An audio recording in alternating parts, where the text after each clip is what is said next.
Julius Malema has once again ignited South Africa's political landscape with a fiery attack, this time taking direct aim at Action SA leader Herman Mashaba. Before we continue, please kindly subscribe, like and comment your opinion below. Speaking before supporters, the EFF leader accused Mashaba of using immigration and divisive politics to win public support, insisting that South Africa's biggest problems cannot be blamed on foreign nationals alone.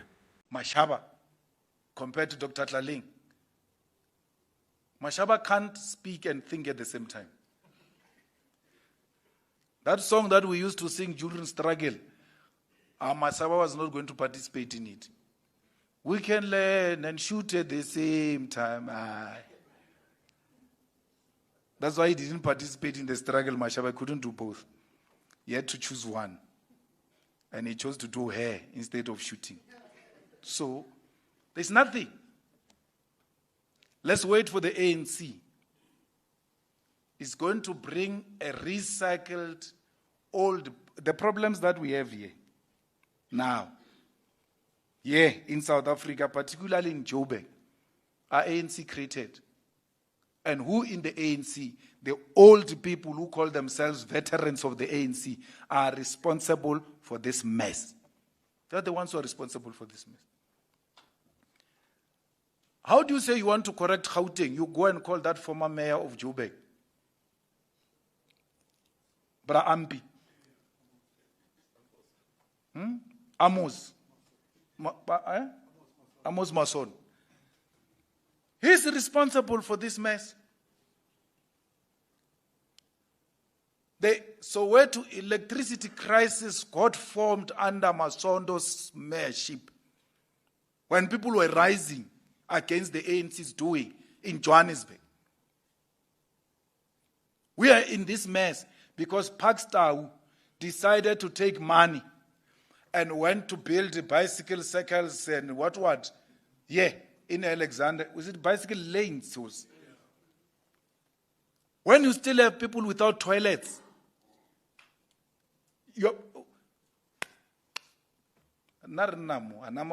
bicycle lane. Even white people don't use bicycles. If he was trying to impress white people, even white people don't use those things. So you call Pakistan to come and correct what? His own mess? That's why we had to bring someone outside the tradition of just doing politics without being driven by passion of saving people. And we hope that the people of Joburg will be able to listen, especially the black middle class that is getting eroded by cost of living, by petrol price, transport, inflation. They are the first to feel that pain.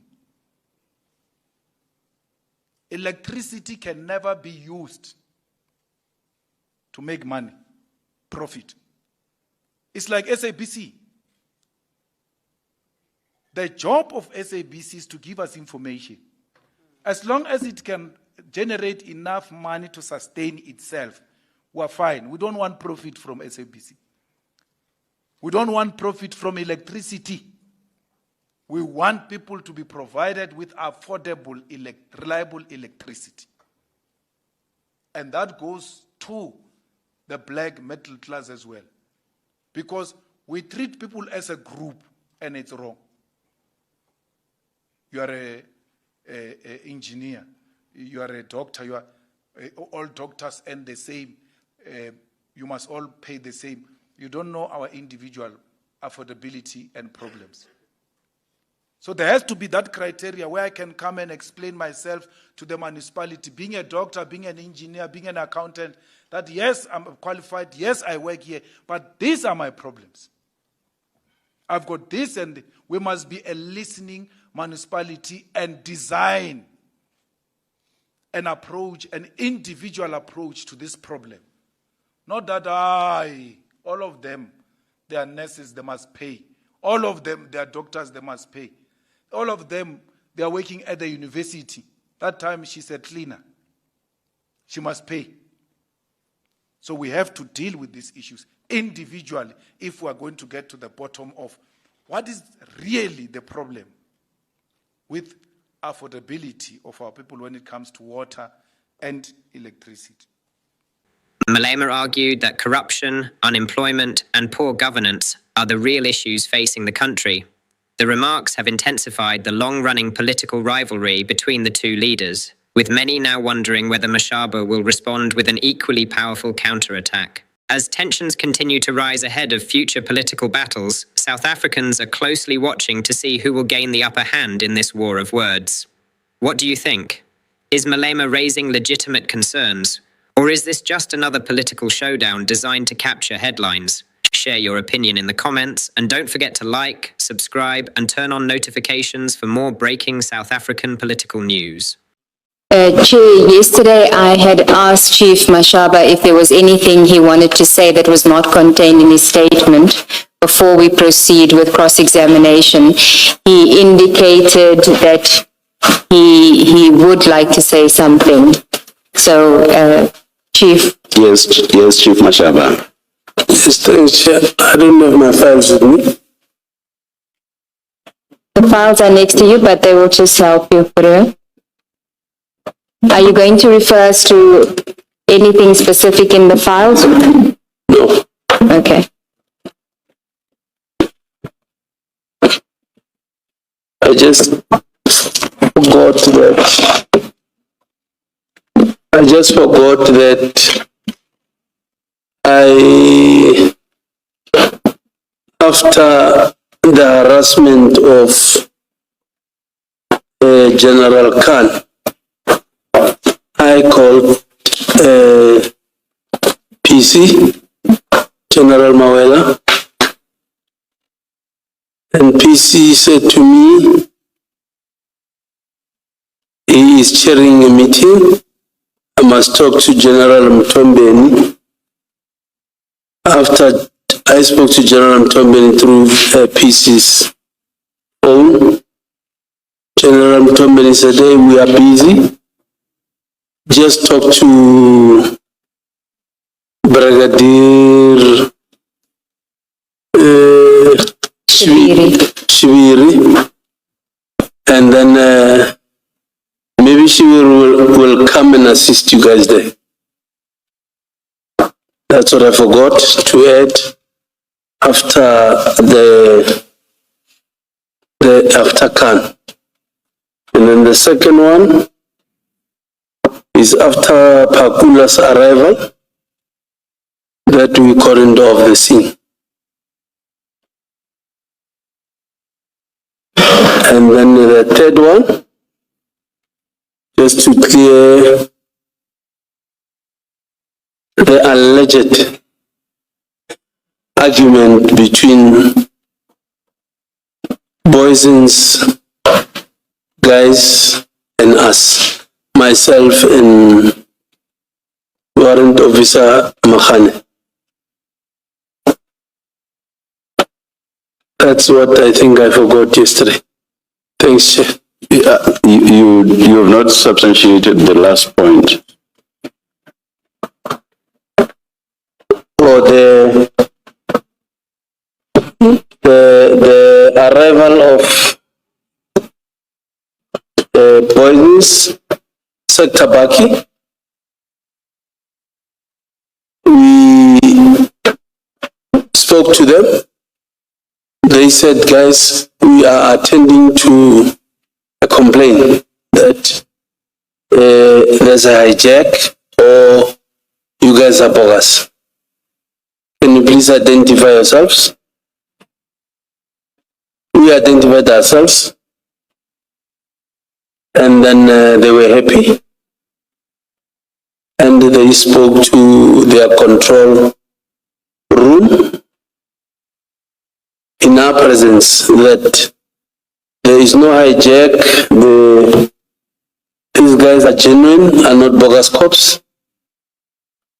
So everything is in order, plus already the driver of the truck is gonna be arrested. So the argument that is being said was that there was a misunderstanding between us and them, that where are we going to detain or where are we going to book the consignment.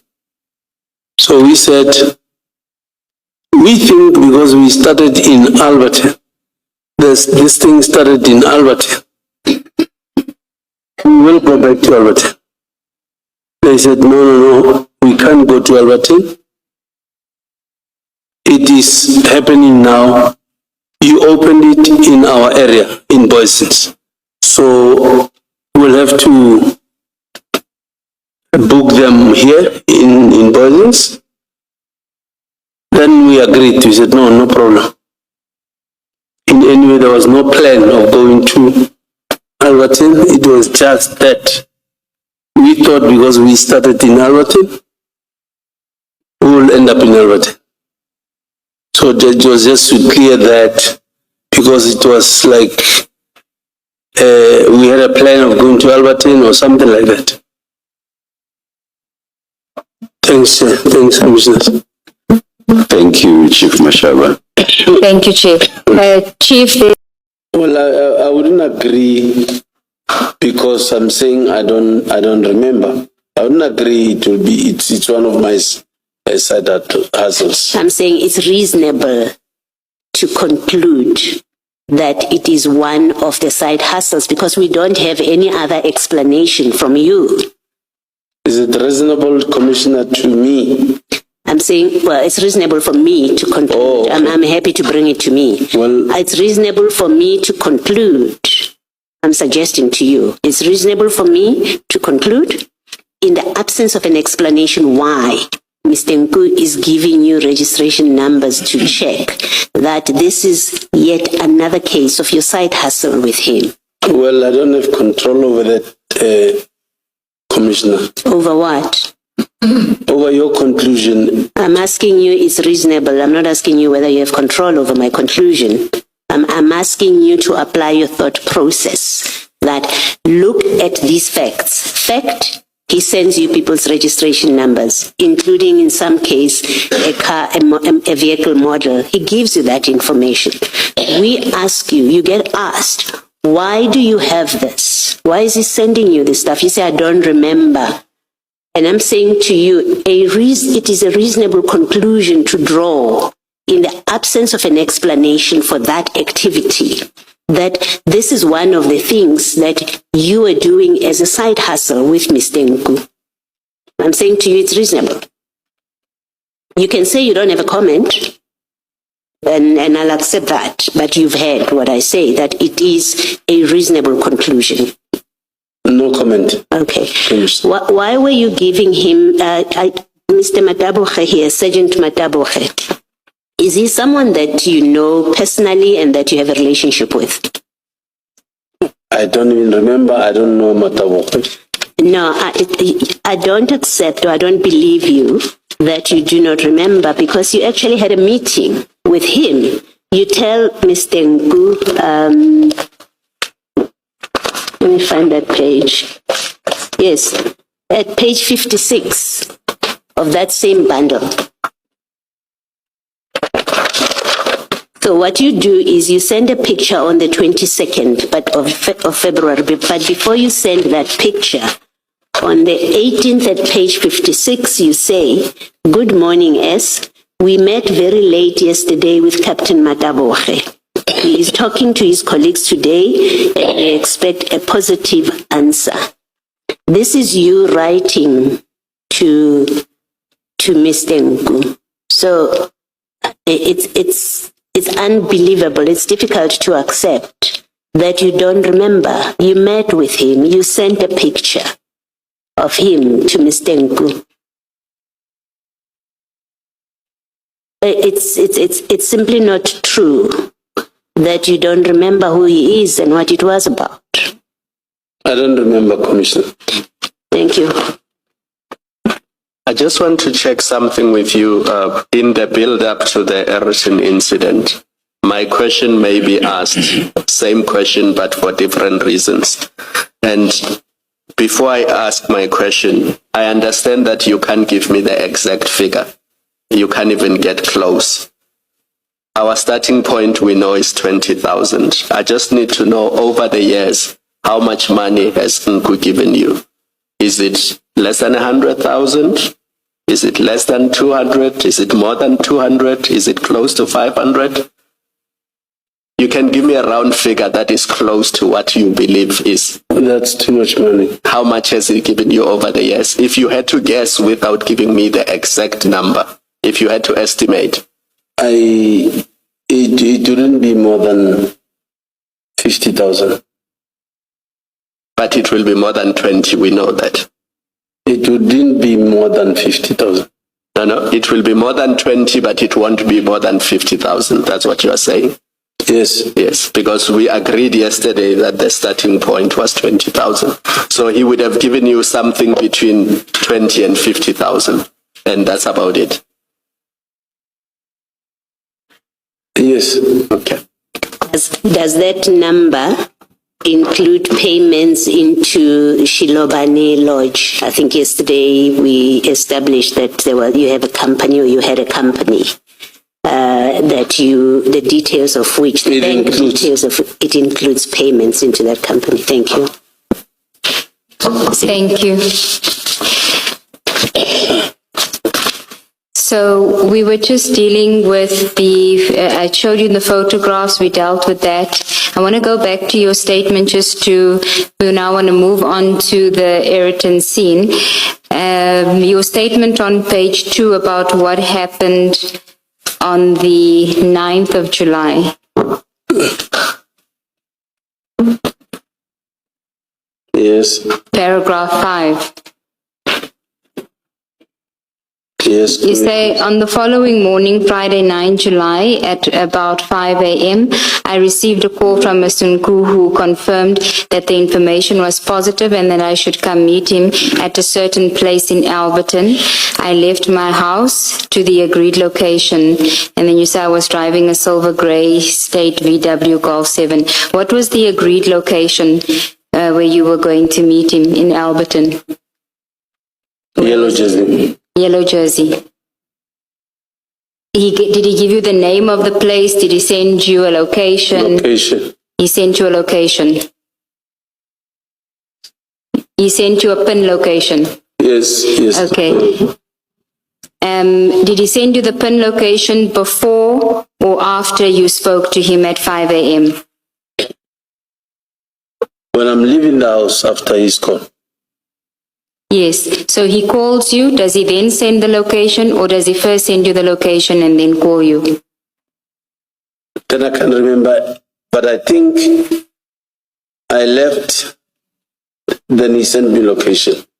That's what Okay. I can't remember, he sent location first or he called me first, but I think he called.